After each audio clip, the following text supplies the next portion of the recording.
প্রায় ৯ বছর পর আমি আমার স্কুলে যাচ্ছি সরস্বতী পুজোর ঠাকুর দেখতে। ভীষণ নস্টালজিক লাগছে না শুনতে?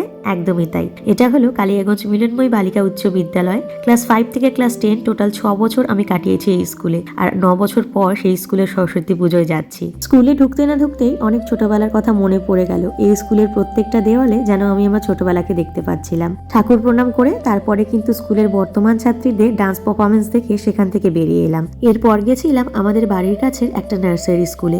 এই স্কুলে কিন্তু শ্রীকৃষ্ণের জন্মকথাটাকে দেখানো হয়েছে। দৈবকী আর বাসুদেবের বিয়ে থেকে শুরু করে বংশবধ সমস্ত কিছু খুব সুন্দর লেগেছে আমার। এরপর চলে গেছি আমার হাজবেন্ড আর আমার স্কুলে, কালিয়াগঞ্জ সরলা সুন্দরী উচ্চ বিদ্যালয়। এই স্কুলে কিন্তু আমরা ক্লাসমেট হিসেবে ক্লাস 11-এ দুজনে ভর্তি হই, আর তারপরে আমাদের পরিচয়। ঠাকুর দেখে তারপরে চলে এসেছি আমরা আমাদের কালিয়াগঞ্জের একটা রেস্টুরেন্টে একটু খাওয়া দাওয়া করতে। আমরা নিয়েছিলাম নান আর গরম গরম চিকেন কষা।